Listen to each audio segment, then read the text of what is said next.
आमतौर पर हम सब यही सोचते हैं कि हम एक 3D दुनिया में रहते हैं, है ना? लंबाई, चौड़ाई, ऊंचाई, सिंपल। पर क्या हो अगर कोई कहे कि ये तो सिर्फ आधा सच है? साइंस के हिसाब से हमारी असलियत इससे कहीं ज्यादा गहरी है। तो चलिए सीधा सवाल पर आते हैं। क्या हम सच में एक 3D दुनिया में रहते हैं? ये सवाल सुनने में तो काफी आसान लगता है, लेकिन इसका जवाब वो आपका दिमाग घुमा देगा। और इसका जवाब शायद आपको हैरान कर दे।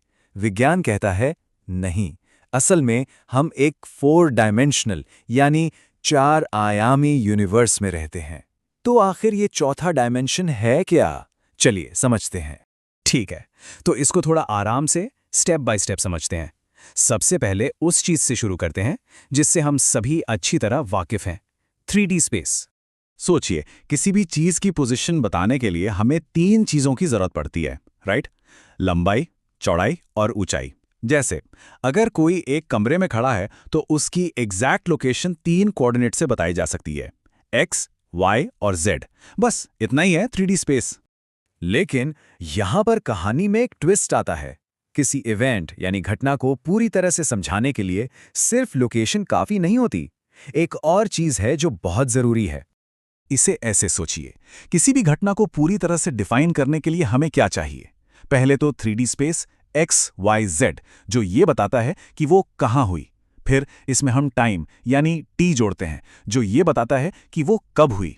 और जब ये चारों मिल जाते हैं, एक्स, वाई, जेड और टी, तब बनता है 4D स्पेस टाइम। यही है जो किसी भी इवेंट को पूरी तरह से डिफाइन करता है।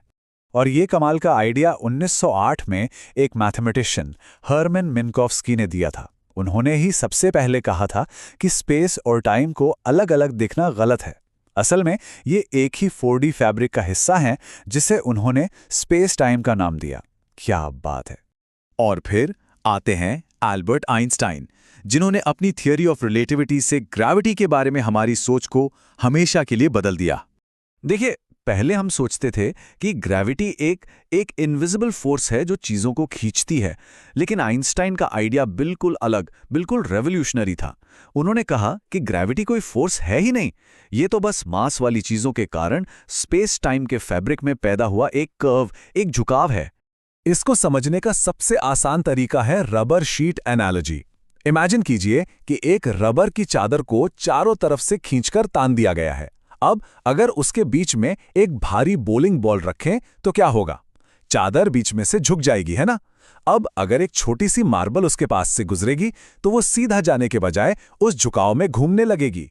बस बिल्कुल ऐसे ही सूरज स्पेस टाइम को झुकाता है और पृथ्वी उस झुके हुए रास्ते पर ही चलती है।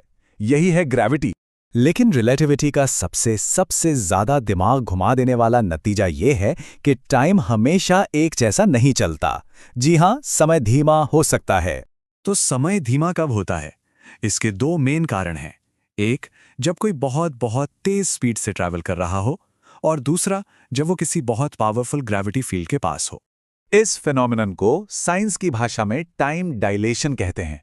इसका सीधा सा मतलब है कि अलग-अलग देखने वालों के लिए समय अलग-अलग स्पीड से बीत सकता है। और सुनिए, ये सिर्फ कोई थ्योरी नहीं है, ये एक प्रूवन फैक्ट है। और उसका सबसे बड़ा सबूत हमारी रोज की टेक्नोलॉजी में है, जीपीएस सैटेलाइट्स।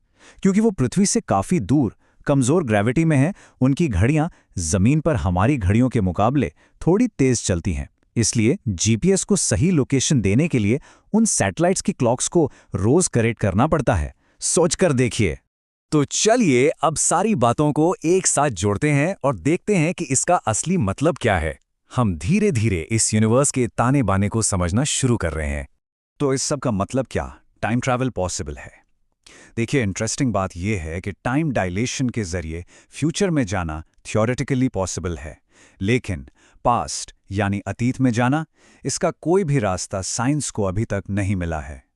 तो हाँ, हम 4D स्पेस टाइम में रहते हैं, पर इसका ये मतलब बिल्कुल नहीं है कि हम टाइम में आगे पीछे आज़ादी से घूम सकते हैं। तो इस पूरी चर्चा का सबसे इंपॉर्टेंट पॉइंट क्या है? ये कि स्पेस और टाइम 2 अलग-अलग चीजें नहीं हैं। वो एक ही यूनिवर्स के ताने बाने के 2 हिस्से हैं जो एक दूसरे से ऐसे गुंथे हुए हैं कि उन्हें अलग किया ही नहीं जा सकता। और अब एक सोचने वाले सवाल के साथ खत्म करते हैं। अगर टाइम स्पेस के इस ताने बाने में बुना हुआ बस एक और डायमेंशन है, तो क्या इसका मतलब ये है कि भविष्य पहले से ही कहीं मौजूद है?